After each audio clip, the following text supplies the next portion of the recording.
And go.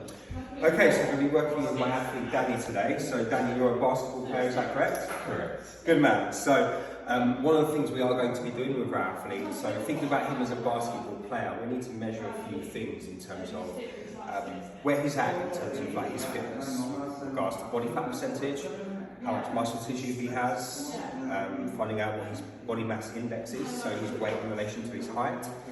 So we're going to use something called a bioelectrical impedance scale here. Now, the purpose of this scale, it's an 8-sensor scale.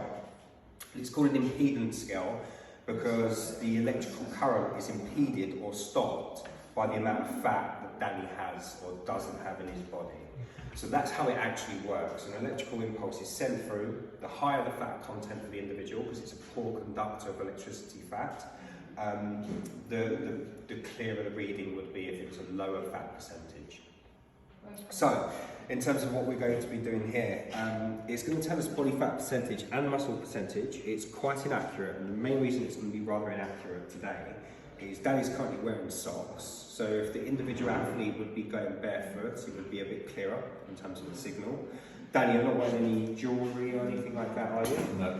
So aside from the socks at the moment, this might be quite an inaccurate reading, and one thing I might want to do just to make sure that I'm kind of making sure that the readings are significant is putting them against and comparing them against maybe a caliper test. So with a caliper test, I'd be pinching body fat around specific areas of Danny's body, and not only would that tell me where those fats are in the specific areas, I can then use a formula to get his overall body fat percentage and then compare it to the reading it's telling me on here.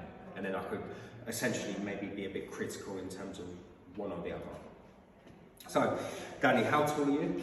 I am 183. Okay, perfect. So I'm just going to switch the machine on. So it's going to calibrate first, so you don't need to do anything yet. I'm just going to press the guess button. And how old are you, Danny? I'm 20. 20. Okay, so I've just got the up and down buttons here. Go to 20, I'm going to press set.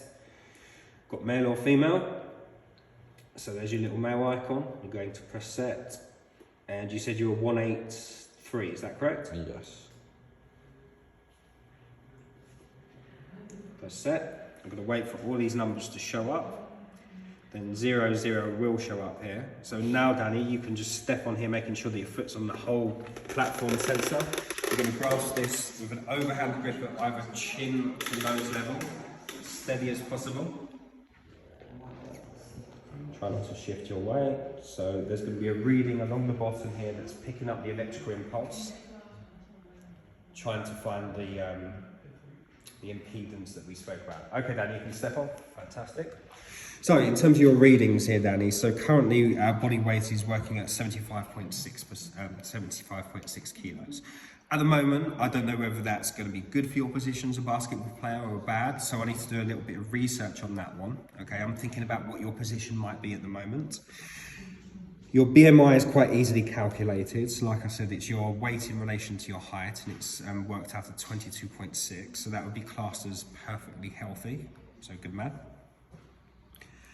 Body fat percentage is currently classed as 12.3 overall percent. Okay. So again, like I said, this might overestimate your body fat percentage if you're wearing socks here.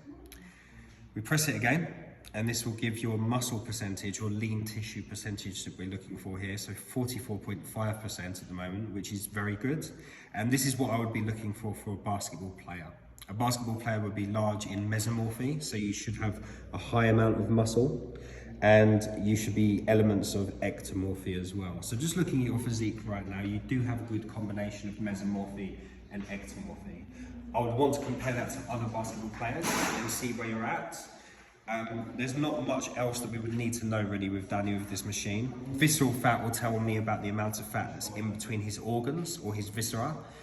4 is a very low reading. So this is between a reading of 1 to 30 on this machine, and anything between 1 and 9 is perfectly healthy here. So that's a really good reading, Danny. So just looking at this, the one thing I would probably want to do if you were my basketball athlete is I would probably want to reduce your body fat percentage to maybe about 10% or so. I'd want to confirm that with the research I do on basketball players, and that muscle percentage is really high at the moment, but I might want to slightly boost that up to about 47% for now. So they're going to be our training targets, Danny. We're also going to do skill-related elements of fitness later on, but in terms of just your body and general, it's called anthropometric testing, like testing your body. These are perfectly fine starters in terms of creating goals for you to work towards. Any questions at all? No questions. Good man, excellent.